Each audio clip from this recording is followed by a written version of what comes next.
বিয়ের আগে ছেলে মেয়ে উভয়ের যেসব টেস্টগুলো করা দরকার, আমরা সাধারণত বিয়ের আগে অনেক কিছুই দেখি। পারিবারিক পটভূমি, চরিত্র, শিক্ষা, অর্থনৈতিক অবস্থা। কিন্তু সব থেকে জরুরি বিষয়টি প্রায়শই উপেক্ষিত রয়ে যায়, সেটি হলো স্বাস্থ্য। স্বাস্থ্য পরীক্ষা শুধু নিজের জন্যই নয়, বহু জীবনসঙ্গী এবং ভবিষ্যৎ সুস্থতার জন্য অত্যন্ত গুরুত্বপূর্ণ। বিয়ের আগে যদি উপস্থিত রোগ ব্যাধির ব্যাপারে জানা থাকে, তবে সময় থাকতে সঠিক চিকিৎসার মাধ্যমে তা প্রতিরোধ করা যায়। অনেক দম্পতি সন্তান ধারণের পর জানতে পারে ভয়ানক খবর, তখন হাত কামড়ানো ছাড়া আর কিছুই করার থাকে না। চলুন তাহলে জেনে নেওয়া যাক বিয়ের আগে ছেলে মেয়ে উভয়ের কি কি স্বাস্থ্য পরীক্ষা করা উচিত।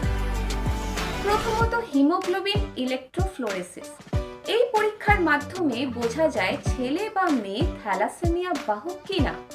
থ্যালাসেমিয়া এমন একটি রোগ যা বাবা বা মা কারোর মধ্যে থাকলে সন্তানের মধ্যেও নিশ্চিত রূপে থাকবে এবং সন্তানের আজীবন রক্ত নির্ভর জীবন হয়ে ওঠে।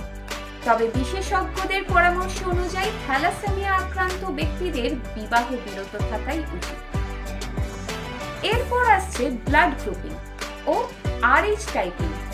ব্লাড গ্রুপ আমরা অনেকেই জানি, কিন্তু RH ফ্যাক্টর অনেক সময় উপেক্ষিত থেকে যায়।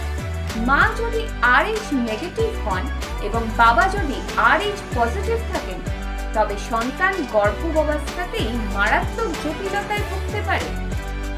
ইরেথ্রোব্লাস্টোসিস ফেটালিস নামক এই রোগে ভ্রূণের জীবন হুমকির মুখে পড়তে পারে। এই রোগটিকে আমরা অনেকে হেমোলাইটিক ডিজিজ বলেও জানি। তবে আধুনিক চিকিৎসার মাধ্যমে গর্ভাবস্থায় প্রথম থেকেই বিশেষজ্ঞদের তত্ত্বাবধানে থাকলে সুস্থ সন্তান জন্ম দেওয়া সম্ভব। তৃতীয়ত, অবহেলা করার মতো নয় এমন কিছু যৌনবাহিত রোগের পরীক্ষা, যেমন AIDS, syphilis, gonorrhoea, hepatitis B এবং সি। এই ধরনের রোগ গোপনে শরীরে বাসা বাঁধে। সেক্ষেত্রে বাহক নিজেই জানে না এইসব রোগ তার জীবন সঙ্গীর মধ্যে ছড়িয়ে পড়তে পারে। চতুর্থত, আজকের সময় আরো বড় একটি উদ্বেগের নাম হলো বন্ধ্যাত্ব সমস্যা। পুরুষের ক্ষেত্রে শুক্রাণু স্বাস্থ্য এবং সংখ্যা পরীক্ষা করা দরকার।